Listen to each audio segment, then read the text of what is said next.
Карабайсызбы? Мына ушундай болду, мына турган факт ушундай. Ташырабат. Ташыр мына жол, бул үйлөр. Бул болсо жол, бул стоянкасы менен. Мээде стоянкасы. Бүт баары тарт. Мүрзөлөр. Мүрзө бар экен ошакта. Кайсы жерде экен? Нар жакта. Билинбейт экен, Эми тиги госакты боюнча алып кирген эмес бул ташыр. Жаап койбор. Анан экинчи мында болуп атат да. Бул жерде азыр ачасың да, Рафаэл кана. İçinde nım girip nar жактан, бер жактан жайындасы кесет да ным да. Бер жагыдан да мага эгерде реставрация кылып жабыштыратын болсо, минусный температураны ке баары жарылып кетет. Ошон үчүн биз мындай чечимге келдик. Навес курабыз. Навес курбасак болчу да эмес.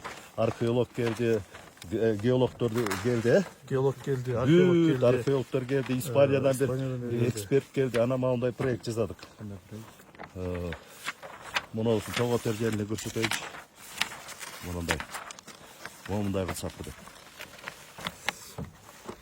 Мындай кылып туруп, анан жайдын күнүбү, жанагы жамгыр жайыбы, мына үстүндөгү тамчы ага берет экен, ага береттин ичине ошону жана гидроизоляция кылып, бул подрядчиктер ошол эменин ичинде, пределах ошол берилген сумманын ичинде өзгөртүү киргизип, ушундай кылбасак болчу да эмес экен.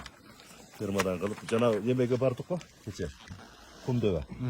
Типа ушундай да. Ошол.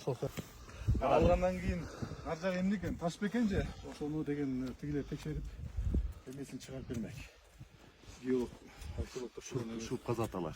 Мурдагы Советтер Союзунун учурунда проектиде жок бекен. Жок экен. Мурун ушул жер өзү ушундай болгонбу? Же бул кийин түшкөнбү?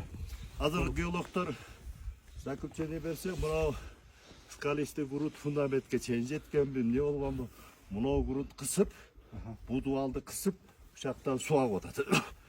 Азыр ушул жерден суу түшөт да? Жок, тамчы. Тамчы. Ичинин баары ошоктун баары аябай. Анан үстүнөн. Мына кровлянын акмалы ушул. Бу жерге топоздар чыгат, адамдар чыгып кетет экен. Аябай сложный работа да. Анан биз муну сунуш берип атабыз. Бетти слойду алып, анан сууну организованный кылып, тештерден. Сууну сыртка акмай кылып туруп, анан кайра грунтту өзүнө кылып коебуз. Гидроизоляция. Мембранный гидроизоляция. Аны уже таптык. Таптыңыздар. Анан мына световой фонариктер. Муну молда кылып жана Оптикло көрсө бул вентиляция эмес, эмеке световой прям жарык киречи. Аны кылабыз. Андагы уже проектировать этип койдук, эме менен. Оптикло менен беребиз. Ушу проекттин ичинде да ал, Анан мына куполду дагы биз эч нерсе истебейбиз, чөптөрүн алып, башка кылып, бул жерге жанагындай гидроизоляционный бесцветный материал менен коебуз, эме кылып, суу өтпөй турган кылабыз да. Кийин баягы чатырды алгандан кийин чатырды коюп алып ушуларды иштейбиз. Могунун баары тазаланып, Муналарды жерлердин баары жазалып, булардын баары. Могуреки решеткаларды алмаштырабыз. Жанабайт бул башкача кылабыз. Ким Рафаэл Аратаны дагы мындай красивый кылабыз. көгүчкөн кирбегендей кылып берип. 50 сантиметр. Bir жағы 10 жарым, bir жағы... Bir жагы 11 метр экен. Азыр Кыргызстанда тарыхый бир саналуу жайлар болсо, ошонун бирөө ушул. Эң крупный ушул. Эң крупный. Өзгөн бурана үчөө ушундай чоң мааниси бар. Кыргыз тарыхы ушундагы да өтө чоң мааниси бар.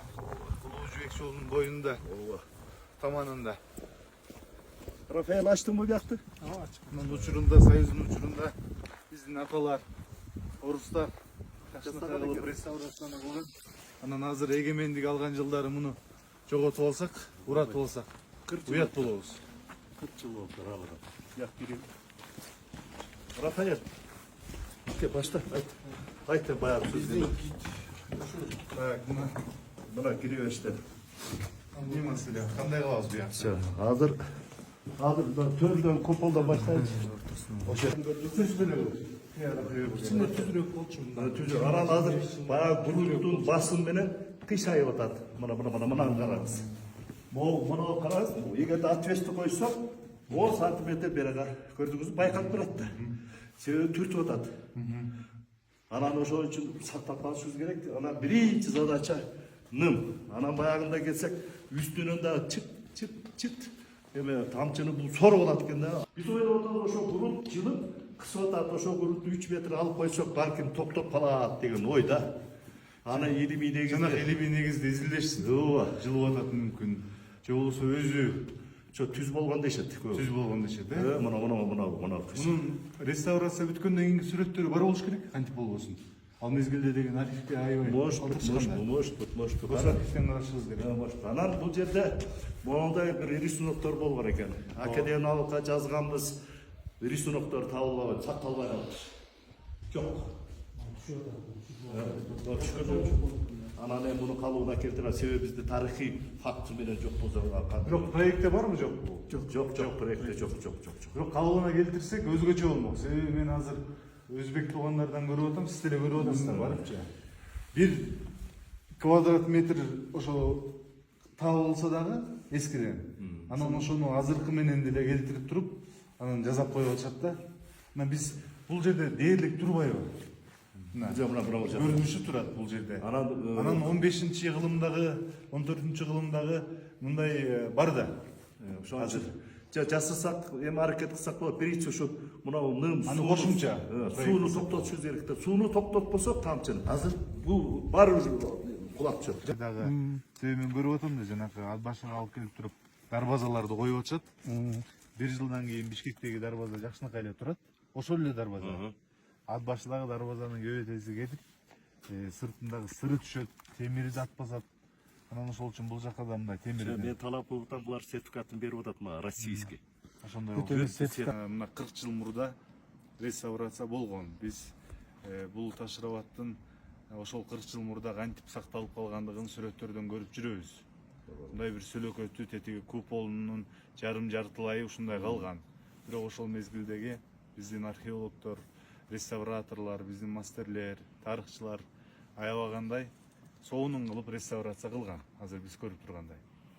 Анан убакыт өттү, мына 40 жылдын ичинде кайрадан үстүнөн жамгыр тамчылап, нар жактан жер тоо дагы бир аз жылып, ташырабат бир аз кыйшайгандай дагы көрүнүш бар деген азырынча ой бар. Аны азыр илимий изилдөөлөрдөн кийин дагы анык болот.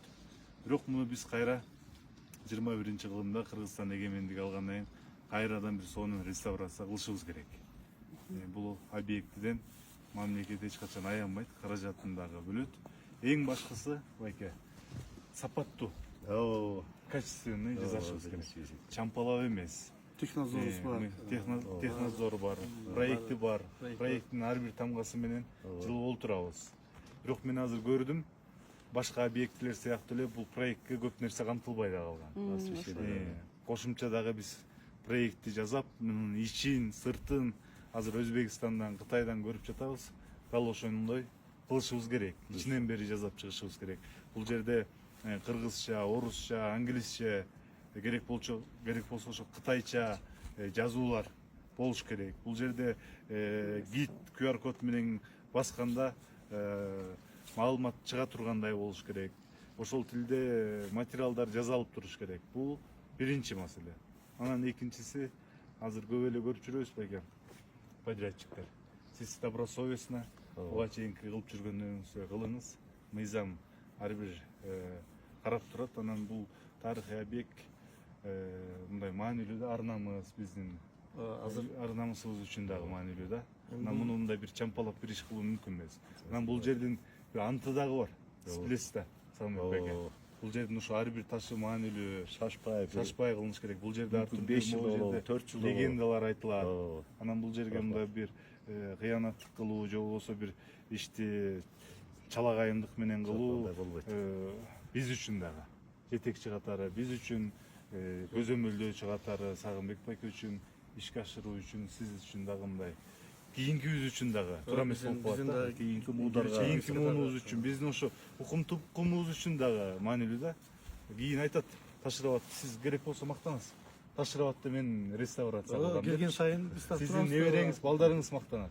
Ошол үчүн аябагандай сапаттуу, качественный, добросовестный кылышыбыз керек, Кудай буйрса. Өзүнүн баягы исторический ушул эмелери менен таштардын баарын кандай эме болсо ошолор менен чаптап, кайсы жерде эмелер дефект болсо ошол дефекттердин баарын